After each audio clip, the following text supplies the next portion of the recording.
안녕하십니까. 오늘도 평신도를 위한 설교 작성법, 성경 연구법 네 번째 시간. 오늘은 룻기를 끝마치도록 합니다. 룻기 3장부터 룻기 4장까지 공부를 할 테고요.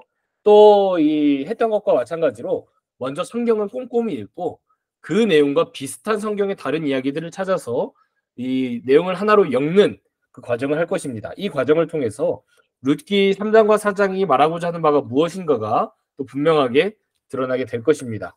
오늘도 일단 성경을 먼저 읽고 시작해야 하니까요. 돌아가면서 첫 페이지는 제가 읽고요. 다음 페이지는 우리 정혜준 전사님 읽어주시고요. 이렇게 돌아가면서 읽겠습니다. 제가 읽겠습니다. 룻의 시어머니 나오미가 그에게 이르되 내 딸아 내가 너를 위하여 안식할 곳을 구하여 너를 복되게 하여야 하지 않겠느냐. 내가 함께하던 하녀들을 둔 보아스는 우리의 친족이 아니냐. 보라, 그가 오늘 밤에 타작 마당에서 보리를 까불리라. 그런즉 너는 너는 목욕하고 기름을 바르고 의복을 입고 타작 마당에 내려가서 그 사람이 먹고 마시기를 다 하기까지는 그에게 보이지 말고 그가 누울 때 너는 그가 눕는 곳을 알았다가 들어가서 그의 발치 이불을 들고 거기 누우라. 그가 내 할 일을 내게 알게 하리라 하니 룻이 시어머니에게 이르되 어머니의 말씀대로 내가 다 행하리이다 하니라. 그가 타작마당으로 내려가서 시어머니의 명령대로 다 하니라. 보아스가 먹고 마시고 마음이 즐거워 가서 곡식 단더미의 끝에 눕는지라. 룻이 가만히 가서 그의 발치 이불을 들고 거기 누웠더라. 밤중에 그가 놀라 몸을 돌이켜 본즉 한 여인이 자기 발치에 누워 있는지라. 이르되 내가 누구냐 하니 대답하되 나는 당신의 요종 루시오니 당신의 옷자락을 펴 당신의 요정을 덮으소서. 이는 당신이 기업 물을 자가 되민이이다 하니. 그가 이르되 내 딸아 여호와께서 내게 복 주시기를 원하노라. 내가 가난하건 부하건 젊은 자를 따르지 아니하였으니 내가 베푼 인애가 처음보다 나중이 더하도다. 그리고 이제 내 딸아 두려워하지 말라. 내가 내 말대로 다 내게 행하리라. 내가 현숙한 여자인 줄을 나의 성읍 백성이 다 아느니라. 참으로 나는 기업을 물을 자이나 기업 물을 자로서 나보다 더 가까운 사람이 있으니 이 밤에 여기서 머무르라. 아침에 그가 기업 물을 자의 책임을 내게 이행하려 하면 좋으니 그가 그 기업 물을 자의 책임을 행할 것이니라. 만일 그가 기업 물을 자의 책임을 내게 이행하기를 기뻐하지 아니하면 여호와께서 살아계심을 두고 맹세하노니 내가 기업 물을 자의 책임을 내게 이행하리라. 아침까지 누워 있을지니라 하는지라. 룻이 새벽까지 그의 발치에 누웠다가 사람이 서로 알아보기 어려울 때에 일어났으니 보아스가 말하기를 여인이 타작마당에 들어온 것을 사람이 알지 못하여야 할 것이라 하였습니다. 보아스가 이르되 내 겉옷을 가져다가 그것을 펴서 잡으라 하매 그것을 펴서 잡으니 보리를 6번 되어 룻에게 지어주고 성읍으로 들어가니라. 룻이 시어머니에게 가니 그가 이르되 내 딸아 어떻게 되었느냐 하니 룻이 그 사람이 자기에게 행한 것을 다 알리고 이르되 그가 내게 이 보리를 6번 주어 되어주며 이르기를 빈손으로 내 시어머니에게 가지 말라 하더이다 하니라. 이에 시어머니가 이르되 내 딸아 이 사건이 어떻게 될지 알기까지 앉아 있으라. 그 사람이 오늘 이 일을 성취하기 전에는 쉬지 아니하리라 하니라. 자, 4장입니다. 보아스가 성문으로 올라가서 거기에 앉았더니 마침 보아스가 말하던 기업 물을 자가 지나가는지라. 보아스가 그에게 이르되 아무개여 이리로 와서 앉으라 하니 그가 앉음에 보아스가 그 성읍 장로 10명을 청하여 이르되 당신들은 여기 앉으라 하니 그들이 앉음에 보아스가 그 기업 물을 자에게 이르되 모압 지방에서 돌아온 나오미가 우리 형제 엘리멜렉의 소유지를 팔려 함으로 내가 여기 앉은 이들과 내 백성의 장로들 앞에서 그것을 사라고 내게 말하여 알게 하려 하였노라. 만일 내가 물으려니와 만일 내가 물으지 아니하려거든 내게 고하여 알게 하라. 너 다음은 나요. 그 외에는 물을 자가 없느니라 하니 그가 이르되 내가 물으리라 하는지라. 보아스가 이르되 내가 나오미의 손에서 그 밭을 사는 날에 곧 죽은 자의 아내 모압 여인 루색에서 사서 그 죽은 자의 기업을 그의 이름으로 세워야 할지니라 하니 그 기업 물을 자가 이르되 나는 내 기업에 손해가 있을까 하여 나를 위하여 물으지 못하겠노라 하니 내가 물을 것을 너가 물으라 나는 물으지 못하겠노라 하는지라. 옛적 이스라엘 중에는 모든 것을 물으거나 교환하는 일을 확정하기 위하여 그 사람이 그의 신을 벗어 그의 이웃에게 주더니 이것이 이스라엘 중에 증명하는 전례가 된지라. 이에 그 기업 물을 자가 보아스에게 이르되 너가 너를 위하여 사라 하고 그의 신을 벗는지라. 보아스가 장로들과 모든 백성에게 이르되 내가 엘리멜렉과 기륜과 말론에게 있던 모든 것을 나오미의 손에서 산 일에 너희가 오늘 증인이 되었고 또 말론의 아내 모압 여인 룻을 사서 나의 아내로 맞이하고 그 죽은 자의 기업을 그의 이름으로 세워 그의 이름이 그의 형제 중과 그곳 성문에서 끊어지지 아니하게 하매 너희가 오늘 증인이 되었느니라 하니 성문에 있는 모든 백성과 장로들이 이르되 우리가 증인이 되나니 여호와께서 내 집에 들어가는 여인으로 이스라엘의 집을 세운 라헬과 레아 두 사람과 같게 하시고 너가 에브라스에서 유력하고 베들레헴에서 유명하게 하시기를 원하며 여호와께서 이 젊은 여자로 말미암아 너에게 상속자를 주사 너의 집이 다말이 유다에게 낳아준 베레스의 집과 같게 하시기를 원하노라 하니라. 이에 보아스가 룻을 맞이하여 아내로 삼고 그에게 들어갔더니 여호와께서 그에게 임신하게 하심으로 그가 아들을 낳은지라. 여인들이 나오미에게 이르되 찬송할지로다 여호와께서 오늘 너에게 기업 물을 자가 없게 하지 아니하셨도다. 이 아이의 이름이 이스라엘 중에 유명하게 되기를 원하노라. 이는 내 생명의 회복자이며 내 노년의 봉양자라. 곧 너를 사랑하며 일곱 아들보다 귀한 너의 며느리가 낳은 자로다 하니라. 나오미가 아기를 받아 품에 품고 그의 양육자가 되니 그의 이웃 여인들이 그에게 이름을 지어주되 나오미에게 아들이 태어났다 하여 그의 이름을 오벳이라 하였는데 그는 다윗의 아버지인 이새의 아버지였더라.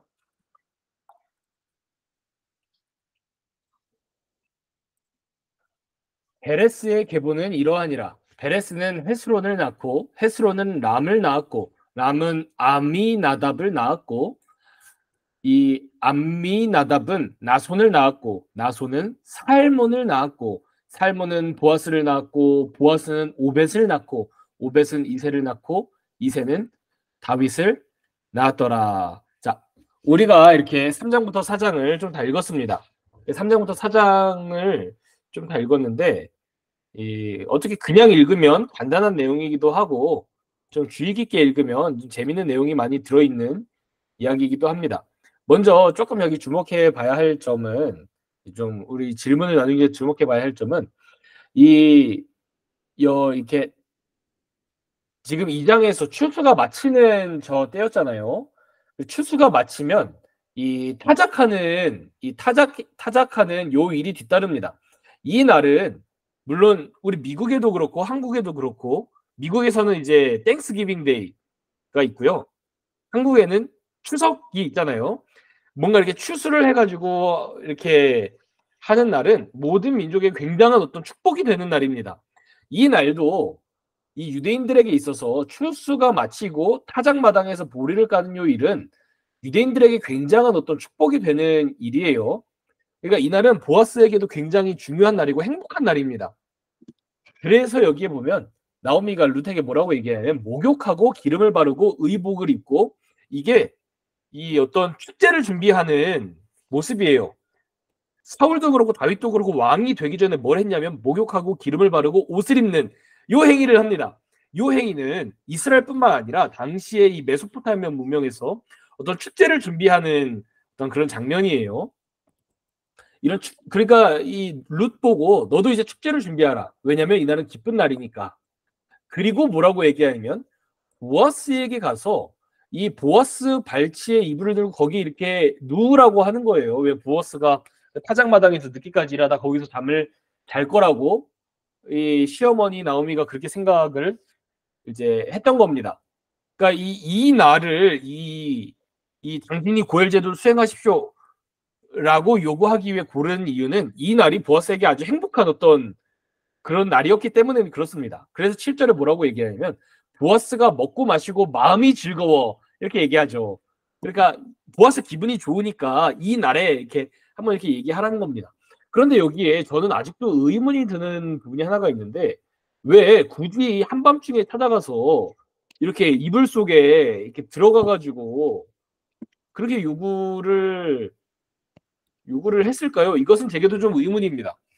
왜냐면 그냥 했든 땡땡은 낮에 가가지고 그냥 이렇게 얘기했어도 사실 보아스는 응답을 했을 거거든요. 보아스의 내용상 보면. 근데 그렇게 하지 않고 이렇게 몰래 가서 이렇게 하라고 하는데 무슨 이유가 있나? 제가 여러 주석을 찾아봤는데 이 내용에 대해서 정확하게 설명하는 주석이 없습니다. 왜 이렇게 했느냐? 이렇게 한 이유가 무엇이냐? 그런데 확실한 건 뭐냐면 이런 행동이 이 보아스에게로 하여금 굉장히 노골적이고 적극적인 어떤 행동이었다고 하는 거예요. 당신이 나와 결혼해 주십시오라고 하는 굉장히 어떤 적극적인 어떻게 보면 조금 무례할 수도 있을 만큼 적극적인 어떤 그런 행동이었다고 하는 것입니다. 이제 이것도 좀 재밌는 부분이 있고요. 또 여기 좀 하나 좀 봐야 되는 부분이 요 뭐가 있냐면은 이 보아스가 더 가까운 친족에게 그 이 기업을 너가 물으라 하니 처음에 뭐라 그러냐면 내가 물으리라. 이 사람이 처음에 자기가 한다 그랬습니다. 그렇죠? 그러니까 우리는 사실 생각하기로는 이 사람이 처음부터 거절한 줄로 아는데 사실 읽어보면 이 사람은 처음에는 승인하고 잇따르는 보아스의 말을 듣자 거절했다는 거예요. 그러니까 이 보아스의 추가 설명이 뭔가 그 사람의 마음을 바꿨다는 겁니다. 우리는 그것을 알아볼 거예요. 그리고 여기 또 한 가지 흥미로운 저희가 나옵니다. 뭐가 나오냐면 룻은 말론의 아내였다라고 하는 게 4장 10절에 등장합니다. 지금까지는 그냥 말론과 기륜이라고 하는 두 아들에게 오르바와 룻이 결혼했다라는 정보만 알고 있었는데 여기서 딱 등장하는 거예요. 기륜은 오르바의 남편이었고요. 말론은 룻의 남편이었다는 것입니다. 아무튼 이렇게 좀 짚어봐야 할 흥미로운 점이 좀 있었고요. 자, 이제 저희가 이 성경을 한번 꼼꼼히 읽어보겠습니다. 오늘은 질문이 두 가지밖에 안 되거든요. 이 두 가지밖에 안 되는데 오늘 좀 짧습니다. 요 얘기를 한번 잘 살펴보도록 하겠습니다. 자, 여기 보면 자, 첫 번째 질문입니다. 룻이 그렇게 적극적으로 이렇게 결혼, 그러니까 고엘 제도를 수행하라고 이렇게 요구하자 보아스가 그것을 흔쾌히 승낙합니다. 흔쾌히 승낙하면서 이는 당신이 어떤 사람이기 때문에다라고 보아스가 그렇게 밝히거든요. 그게 어디 나오면 3장 10절과 11절에 등장합니다. 보아스가 뭐라고 얘기하면서 룻의 그 요청을 수락하죠? 현숙한 여인으로 소문이 났어. 아, 맞습니다. 그 성경절 한번 읽어주십시오. 제가 여기 틀어드리겠습니다. 네, 자, 여기 있습니다. 네, 10절, 11절입니다. 네. 그가 이르되 내 딸아 여호와께서 내게 복 주시기를 원하노라. 너가 가난하건 부하건 젊은 자를 따르지 아니하였으니 너가 베푼 인애가 처음부터 나중에 더하도다. 그리고 이제 내 딸아 두려워하지 말라. 내가 너의 말대로 너에게 다 행하리라. 너가 현숙한 여자인 줄을 나의 성읍 백성이 다 아느니라. 예, 이것이 보아스가 룻과 결혼해서 고엘 제도를 하기로 한 이유로 제시됩니다. 룻이 가난하건 부하건 젊은 자를 따르지 않았고 이것이 뭐냐면 베푼 인애가 아주 크다. 너가 베푼 인애가 아주 크다 이런 말이에요. 근데 이거 좀 무슨 성격인지 이해가 되십니까? 가난하건 부하건 젊은 자를 따르지 않았다는 말이 무슨 말일까요? 그 나오미를 네. 떠나서 젊은 남자와 재혼을 할 수도 있었지 않았을까요? 아, 맞습니다. 그렇게 할 수 있었는데 그렇게 안 하고 나이 든 시어머니 룻이 아니죠. 나오미를 따라갔다는 거예요. 이 행동을 보니 너가 베푼 인애가 정말 크다. 그리고 이것으로 말미암아 성읍 사람들이 다 너가 현숙한 여인, 현숙한 여인이 뭐냐면 하나님을 경외하는 사람인 줄을 모두가 다 안다. 그러므로 내가 너와 결혼해서 고엘 제도를 수행하는 게 아무런 문제가 되지 않는다. 라는 그런 말을 했던 거예요. 그런 말을 했던 것입니다. 이 말은 이 보아스가 룻을 바라봤던, 그리고 율법을 바라본 새로운 어떤 관점을 알려줍니다. 그게 뭐냐면 룻은 계속 모압 여인으로 제시가 되잖아요. 모압 여인은 이스라엘 백성들이 결혼해서는 안 되는 여인이라는 지위를 가지고 있는 것입니다. 그런 의미를 포함하고 있는 것입니다. 그런데 그녀가 시어머니를 따르는 행동을 통해서 룻이 모압 여인임에도 불구하고 하나님을 섬기는 사람이네 라고 하는 것이 그의 삶으로 드러났다고 하는 것이죠. 그런데 이 보아스가 룻을 선택하기로 한 이유가 뭐랑 똑같냐면 룻과 나오미가 보아스를 선택한 이유와 동일합니다. 그거 동일합니다. 그게 뭐냐면 보아스가 하나님의 말씀대로 살아가는, 하나님을 경외하는 사람이었기 때문에 룻과 나오미가 보아스를 선택했잖아요. 보아스도 룻이 하나님을 경외하고 하나님의 말씀대로 살아가는 사람이었기 때문에 룻을 선택했다는 거예요. 룻기에는 이 독특한 두 사람이 등장합니다. 룻과 보아스라고 하는 당시의 시대에는 어울리지 않게 신실한 두 사람이 등장하는 거예요. 그래서 이 룻기의 주제는 사사기의 문제를 해결해주는 통로가 됩니다. 즉 왕이 없어서 하나님의 말씀대로 이 사람들이 살지 않는다고 하는 것이 사사기의 문제잖아요. 이 문제를 룻기에서 그 시대에 하나님의 말씀을 지키는 두 사람이 만나 결혼함으로써 해결이 됐다라고 하는 것입니다. 그런데 여기에 제가 하나 더 질문 드릴 게 있어요. 그게 뭐냐면 우리는 보아스가 어떤 하나님의 율법을 지켰는지 정확히 합니다. 그게 뭐냐면 레위기 19장에 그리고 이제 신명기 26장에 가난한 사람들을 위해서 곡식을 남겨두라라고 하는 이 하나님의 말씀을 보아스가 실천했단 말이에요. 그래서 그것이 보아스로 하여금 하나님을 경외하는 사람이라는 증거가 됐습니다. 그래서 나오미와 룻이 보아스와 결혼하기로 한 거잖아요.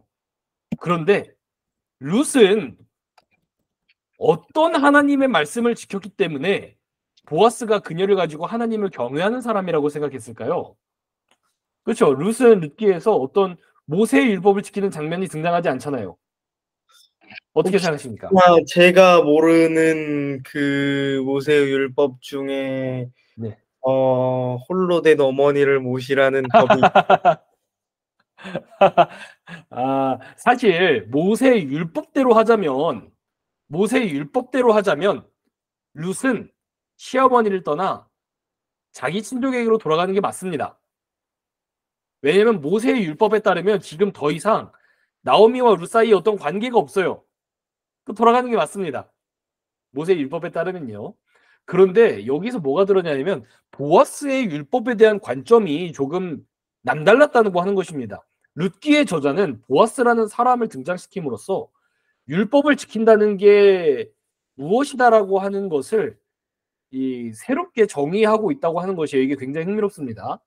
여기 뭐라고 얘기하냐면 보아스가 이렇게 얘기하는 거예요.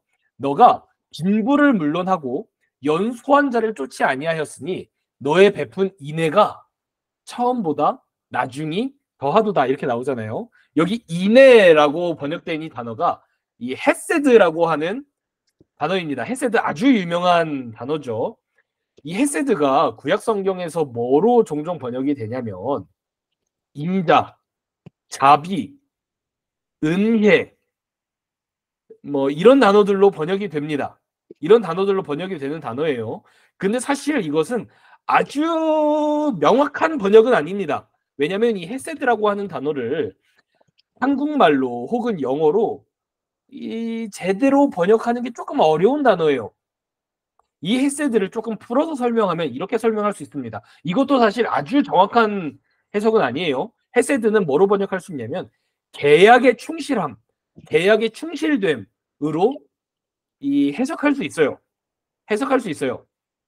그래서 이 단어들이 어디에서 종종 사용되냐면 한 번 맺은 언약을 어떠한 이유에서든지 파기하지 않고 꾸준히 지키는 것을 나타낼 때 이 단어들이 사용됩니다. 그래서 이 단어는 하나님의 구원 사역을 나타낼 때 자주 사용되는 단어예요. 물론 사람과 사람 간의 관계에서 사용이 됩니다. 물론. 그러나 하나님의 구원 사역을 설명할 때 자주 사용되는 단어거든요. 성경책 두 개를 가져왔습니다. 출애굽기 15장 13절. 이게 뭐냐면 이스라엘 자손들이 출애굽해서 나온 다음에 그 홍해를 건너서 하나님을 찬양하는 노래를 부르는 거예요. 그들이 이렇게 부릅니다. 주의 인자하심으로 주께서 구속하신 백성들을 인도하시되, 이렇게 얘기하잖아요. 이게 무슨 의미가 있냐면 우리 이스라엘 자손들은 하나님의 약속을 믿지 못했고 하나님께 순종하지 못했고 하나님을 따르지 않았는데 하나님께서 그분께서 모세와 맺으신 그 언약을 파기하지 않고 계속 지켜주셨다는 거예요. 그래서 이 단어를 은혜라고 번역하는 겁니다. 그래서 이 단어가 인자라고 번역이 되는 거예요. 어떤 느낌인지 아시죠? 민수기 14장에 이렇게 나옵니다. 주의 인자의 광대하심을 따라 이 백성의 죄악을 사하시되 애굽에서부터 지금까지 이 백성을 사하신 것처럼 사하시옵소서. 하나님께서 그분의 계약을 어떠한 이유에서 이렇게 파기하지 않고 지키시는 그것이 크시기 때문에 또한 이 백성의 죄를 사해달라고 부탁하는 것입니다. 이게 바로 헤세드예요. 이게 바로 헤세드입니다. 이렇게 보면 룻기 3장 10절에 이 말씀이 이해가 돼요. 무슨 말이냐면 너가 너의 시어머니와 맺은 그 언약을, 그 가족 관계를 비록 너의 남편이 죽고 더 이상 너에게 너의 시어머니를 따라갈 어떠한 이유가 없음에도 불구하고 그 언약을 파기하지 않고 계속 지켰다 이겁니다. 보아스가 이걸 보고 아, 룻이 하나님을 섬기는 사람이구나 라고 하는 걸 알았다는 거예요. 이게 보아스가 가진 어떤 독특한 율법관을 나타냅니다. 원래 어떤 율법을 지킨다고 하는 것은 당시 사람들에게 어떤 거였냐면 모세가 기록한 율법을 지키는, 그것이 율법을 지키는 거예요. 근데 보아스는 뭐라고 얘기하냐면 아니다. 모세가 기록한 율법의 범위를 넘어서 하나님의 성품을 나타내는 것을 율법을 지키는 것이라고 봤다는 것입니다. 우리가 흔히 율법은 하나님의 성품을 반영한다라고 얘기하잖아요. 그 말이 사실입니다. 그 말이 왜 그러냐면 율법의 목록들을 이렇게 보면 하나님의 성품과 하나님께서 우리에게 명령하신 그 계명의 목록들이 일치합니다. 예를 들면 신명기 10장에 하나님은 고아와 과부를 이렇게 버려두지 않는 분이라고 얘기하거든요. 그래서 출애굽기 어떤 율법이 주어지냐면 너도 과부나 고아를 해롭게 하지 말라 이거예요. 시편 72편에 하나님은 주의 백성을 공의로 재판하시고 정의로 재판하시고 이렇게 얘기하잖아요. 그래서 레위기 19장에 너도 불의하게 재판하지 말라 이겁니다. 하나님의 성품과 율법의 항목은 일치하는 걸 볼 수가 있어요. 이렇게 보면 우리가 왜 안식일을 지켜야 되는지도 이해가 됩니다.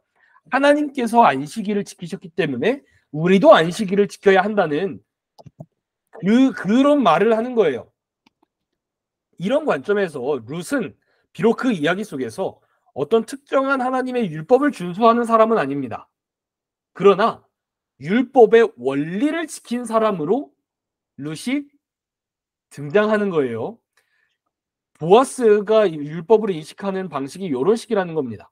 그래서 보아스가 또한 모압 여인이라는 룻을 받아들여서 결혼할 수 있었던 거예요. 이것은 율법에 반대되는 일이거든요. 사실 모세의 율법의 잣대로 판단하자면 보아스는 룻과 결혼함으로써 모세의 율법을 어긴 겁니다. 그렇죠? 모세의 율법을 어긴 겁니다. 그런데 보아스에게 있어서 이게 문제가 되는 부분이 아닌 거예요. 왜냐하면 그 율법이 주어진 이유가 무엇인지, 우리가 고엘 제도를 수행해야 되는 이유가 무엇인지를 보아스가 알고 있었다는 겁니다. 이방 여인과의 결혼이 금지된 이유는 어떤 차별적인 민족관 때문에가 아니고 그들이 이방신을 섬기기 때문에 금지가 되었다라고 하는 이 핵심을 보아스가 인식하고 있었고, 오히려 모압 사람인 룻이 모압임임에도 불구하고 그녀와 결혼해서 고엘 제도를 수행하는 이것이 하나님의 말씀대로 행하는, 하나님의 성품을 반영하는 일이라는 이 율법관을 보아스가 가지고 있었던 것입니다. 그리고 룻기의 저자는 이 당시의 사람들이 하나님의 말씀대로 행하지 않고 자기 소견에 옳은 대로 행하더라라고 하는 이 시기 때에, 그럼 율법을 지킨다는 게 어떤 거냐? 어떤 행동이 율법을 지키는 거냐라고 하는 것에 대한 새로운 해석을 보아스가 제시하고 있는 겁니다. 그래서 헤세드는 룻기에서 두 사람을 묘사하기 위해 사용되거든요. 한 번은 룻에게 사용됩니다. 그러니까 보아스가 지금 룻에게 사용하는 저 성경처럼 한번 사용되고요. 다른 한 번은 보아스에게 사용됩니다. 룻과 보아스가 헤세드를 지키는 두 사람이에요, 룻기에서. 그래서 이 룻과 보아스가 룻기에서 아주 독특하고 특이하게 신실한 인물이라고 하는, 즉 하나님을 경외하는 두 사람이라고 하는 것을 이 헤세드라고 하는 단어로 나타내는 것입니다. 이 룻과 보아스는 하나님의 성품을 반영하는 두 사람이었던 거예요. 자, 그런데 룻기의 결말이 이제 어떻게 되냐면, 이 보아스가 룻을 아내로 맞이합니다. 룻을 아내로 맞이해서 이제 그가 임신해서 아들을 낳고 뭐라고 얘기하냐면, 그 하나님께서 이 아들을 임신하게 해주셨다. 여인들이 이렇게 얘기합니다. 이 아이가 태어난 이것은 다 하나님의 인도하심이었다라고 하는 거죠.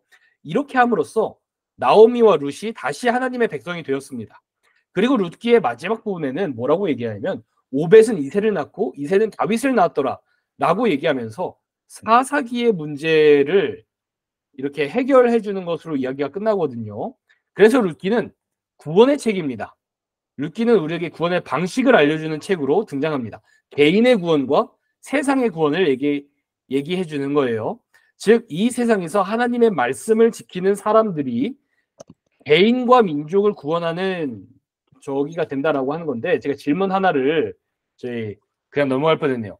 두 번째 질문입니다.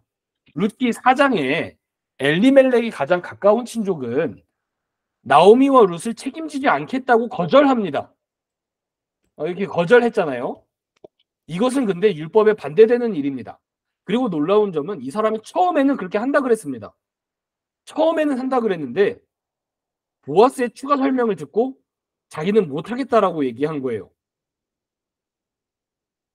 이 사람이 왜 고엘 제도 수행하기를, 즉 하나님의 말씀대로 살아가기를 거절했을까요? 이게 전체적인 룻기의 주제를 요약하는 내용입니다. 어떻게 생각하십니까?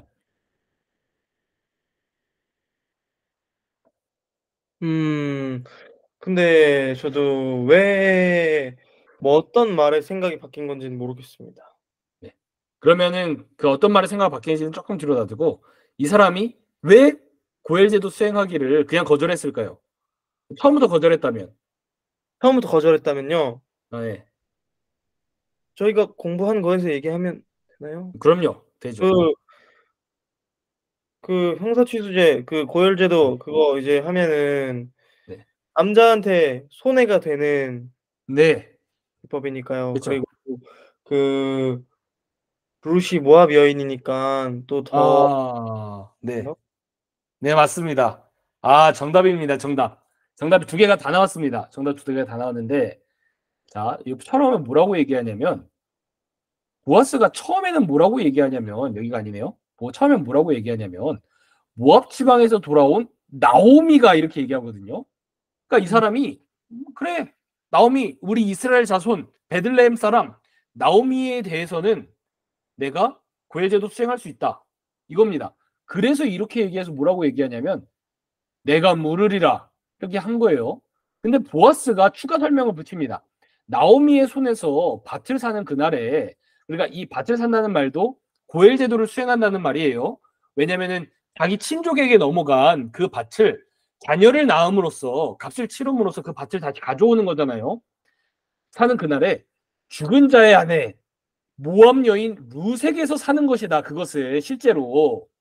그래서 그 죽은 자의 기업, 이게 뭐냐면 룻의 남편의 이름으로 그 기업을 세워야 된다, 이렇게 얘기한 거예요. 이렇게 얘기한 겁니다. 그러니까 이 사람이 뭐라고 얘기하냐면, 나는 내 기업에 손해가 있을까 하여 무르지 못하겠노라, 이렇게 얘기를 했다는 겁니다. 이렇게 근데 얘기를 했다는 거예요. 처음에 모압 여인, 모압 지방에서 돌아온까지는 듣고 수락을 했네요. 그러면은 그렇죠. 모압 여인인 게 이유가 되지는 않지 않나요? 근데 모압 지방에서 돌아온, 처음에는 나오미에게 고엘 제도를 수행하는 거라고 설명을 합니다. 나오미는 가능한 거죠. 나오미는 모압 지방에서 살았었지만 이스라엘 사람이거든요.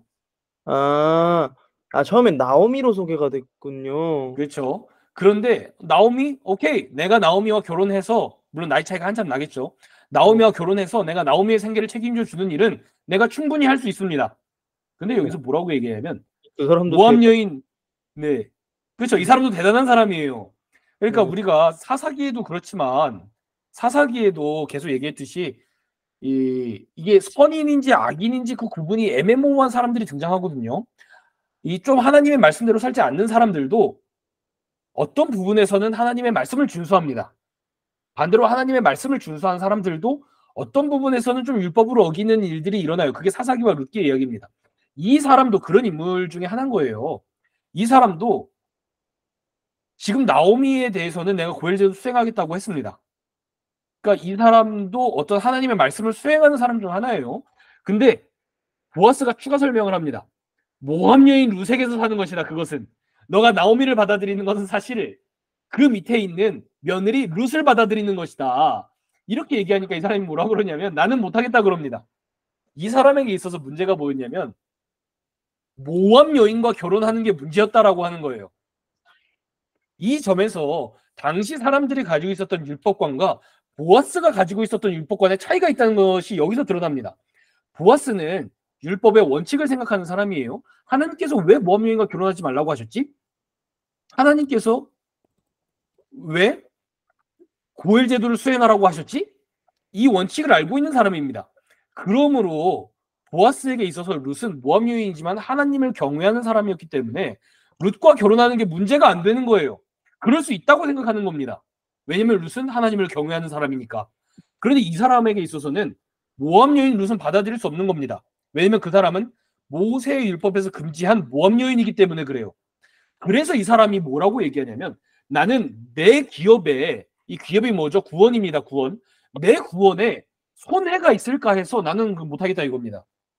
모압 여인을 받아들이는 것은 모세의 율법을 어기는 일이고 그 일은 내 구원을 상하게 할 것입니다. 그러므로 난 받아들이지 못합니다.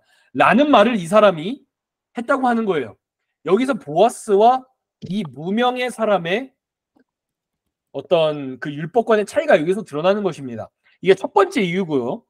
두 번째 이유는, 이거는 사실 아주 합리적인 해석은 아닙니다만, 고엘 제도를 수행하는 것은 본인에게 굉장한 어떤 손해가 되는 일입니다. 우리 정혜준 선생님께서 말씀해 주신 것처럼 그 가족들, 딸려오는 가족들 전부 다 책임을 져줘야 되고요.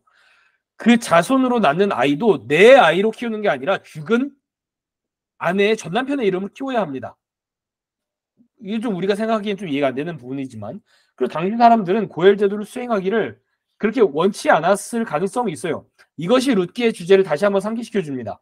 룻기의 주제는 사람들이 자기 이득에 따라 행동하며 하나님의 말씀을 따라 행동하기를 거부하는 시대의 이야기라고 하는 거예요. 그래서 이 사람이 그것을 거절합니다. 근데 여기 나오잖아요. 이스라엘에 이 무르거나 교환하는 일을 확정하기 위하여 신을 벗어 그 이웃에게 주더니, 요거를 오늘날 유대인도 이거를 합니다. 오늘날 유대인도 이거를 합니다. 근데 이제 그냥 마트 가서 물건 사고 환불할 때 하는 게 아니고, 죽은 내 형제의 아내가 내게 와서 고엘 제도를 수행하십시오, 이렇게 합니다. 이렇게 합니다. 신기하죠? 근데 그러면 보통 어떻게 하냐면, 그 아내를 맞아서 그렇게 해주지 않고요. 오늘날 그렇게 하지 않습니다. 하지 않고요. 요 신발을 벗어서 그냥 이렇게 이웃에게 주는 요것으로 나는 그 기업을 무르지 못하겠다, 요렇게 합니다. 그럼 이제 주변 사람들이 이렇게 야유하고 뭐 그냥 뭐 그렇게 하는 것으로 이제 이렇게 한다고 알고 있어요. 저도 들어서 아는 겁니다. 제가 직접 보지는 못했어요.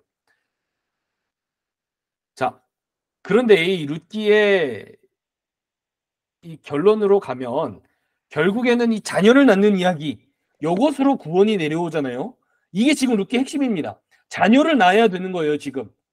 누구에게 결혼해서 아들을 낳아야 하는 겁니다. 그러면 룻과 나오미의 개인적인 문제도 해결되고 사사기에서 계속 반복되는 그 문제도 해결되는 거예요. 이것이 성경 전체에서 굉장히 중요한 문제입니다. 자녀를 낳아야 구원받는다고 하는 거. 그래서 이제 비슷한 이야기를 찾아보도록 하겠습니다. 이거는 성경의 이야기가 엄청 많아요. 자녀의 출생으로 구원이 내려오는 이야기가 성경에 어떤 이야기들이 있죠? 자녀의 출생으로 구원이 내려오는 이야기, 네. 한나와 사무엘 구원이 아, 한나와 사무엘도 맞습니다. 한나 사무엘도 맞죠? 한번 설명해 주십시오. 어떤 이야기인지. 님 그것도 한나 이제 한나가 엘가나의 사랑받는 아내였으나 자녀가 없어서 그 둘째 부인에게 수모를 당한 네. 그런 아내였으나 또 음, 기도하고 사무엘을 얻음으로써 또 네. 한이 풀리게 되는 그렇죠. 그런 이야기. 사무엘의 이야기는 룻기의 이야기와 아주 일맥상통한 내용입니다. 사실 시기적으로도 룻기 다음에 사무엘이 오잖아요.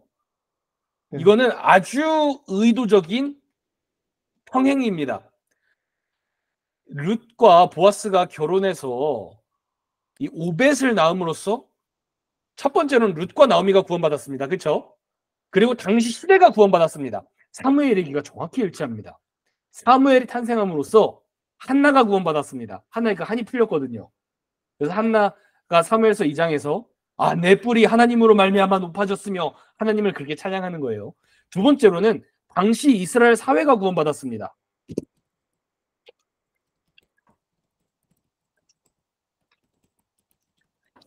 잠깐만요. 잠깐만요. 저 중요한 문자가 가지고. 네.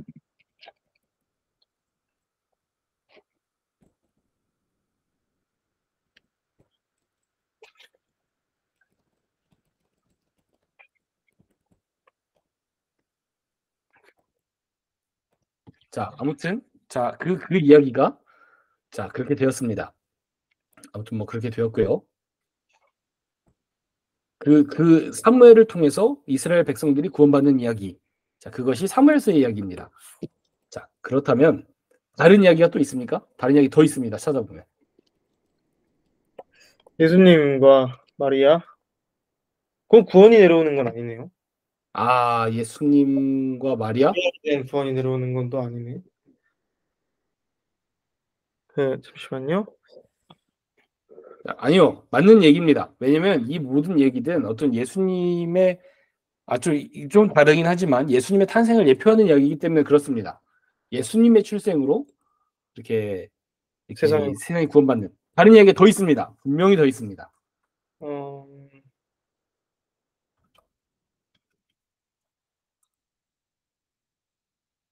더 생각해 보겠습니다. 어떤 이야기들이 있냐면 첫 번째로 아담과 하와입니다. 아담과 하와한테 하나님께서 뭐라고 말씀하셨냐면 이게 창세기 3장 15절 원복음의 얘기거든요. 그 창세기 3장 15절에 여자와 여자의 후손과 원수가 되게 하고 여자의 후손은 내 머리를 상하게 할 것이고 너는 그의 발꿈치를 상하게 할 것이라. 이게 기독교에서 원복음이라고 여기며 굉장히 중요하게 여기는 구절입니다. 하나님의 자녀의 출생으로 말미암아 아담과 하와가 구원받게 된다라고 하는 예언이 여기서부터 시작된 거예요.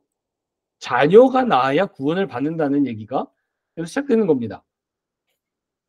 그런데 여기서 조금 주목해 봐야 될 점이 있어요. 그 다음에 오는 성경절이 어떤 성경절이냐면 내가 내게 임신하는 고통을 크게 하리니 내가 수고하여 자식을 낳을 것이요. 이 구절이 있잖아요. 근데 여기에 조금 어려운 점이 있습니다. 이 성경절에 임신하는 고통? 출산하는 고통이 아니고, 물론 이제 후반부에는 수고하여 자식을 낳는다. 이것은 출생의 고통인데, 전반부에는 임신의 고통이 온다는 거예요. 자, 이게 왜 그러냐면 구약 성경에서 이 하나님의 약속이 주어진 이후에 자녀를 출생해야 구원을 얻을 수 있는데, 하나님께서 어떻게 만드셨냐면 자녀를 출생하는 것을 어렵게 만드셨습니다.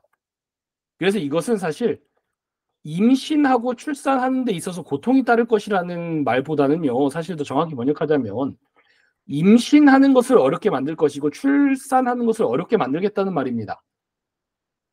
그래서 이 성경에서 이 여인들이 계속 불임의 고통을 겪거든요. 예를 들면 사라, 리브가, 라헬, 삼손의 어머니, 한나 모두 불임의 고통을 겪습니다. 그런데 이 사람들의 자녀들로 말미암아 전부 다 구원이 내려오는 거예요. 구원이 내려오는 거예요. 그래서 삼손의 어머니의 이야기를 읽어보면 이렇게 얘기하거든요. 삼손의 어머니에게 하나님의 사자가 찾아와 이렇게 얘기합니다. 삼손의 어머니도 불임이었거든요. 너가 임신하여 아들을 낳으리니 그가 블레셋 사람 손에서 이스라엘을 구원하기 시작하리라. 이렇게 얘기합니다. 이렇게 얘기합니다. 즉 삼손의 출생을 통해서 이스라엘이 구원받을 것인데, 그 출생은 뭐로 말미암냐면 하나님의 손으로 말미암아서 그 출생이 이루어진다라고 하는 거예요. 구약 성경에는 계속 출산을 통한 아이가 구원을 받는다라고 하는 이 출산을 통해 아이를 통해서 이스라엘이 구원받는다라고 하는 얘기가 계속 반복됩니다. 이게 계속 반복되는 주제예요. 계속 반복되는 주제입니다. 이 얘기가 어디서 클라이막스를 맺냐면 신약 성경의 예수님의 이야기에서 이게 딱 클라이막스를 맺는 겁니다. 왜냐하면 예수님께서 이게 임신되신 것도 하나님의 손을 통해서 임신이 됐다라고 얘기합니다. 그렇죠? 그래서 이 어떤 아이를 낳아야 구원을 받을 수 있다라고 하는 것이 구약 성경에서 계속 얘기하는 우리가 구원을 받는 방법입니다. 그것을 룻기라고 하는 이야기로 우리에게 제시하는 거예요. 이렇게 구원의 길을 제시하면서 룻기의 이야기가 마치게 됩니다. 이것이 룻기의 어떤 전체적인 이야기입니다. 자, 어떤 질문 있으십니까? 그래서 이 결론을 출생을 통해서 그 구원을 얻는 이야기. 출생을 통해서 구원받게 된다. 그러니까 이 네. 출생이 결국에는 우리한테 적용을 해도 예수님의 출생으로만 적용을 할 수 있는 거죠? 그럼요. 왜냐면은 이 창세기에서 하나님께서 임신과 출산을 어렵게 만드신 그 이유가 바로 어떤 출산을 통해서 구원자가 날 것이라고 하는, 즉 그리고 그 임신은 하나님의 손으로 말미암아 이루어질 것이라고 하는 이것을 계속 강조하기 위해서 그렇게 한 것이기 때문에 그렇습니다.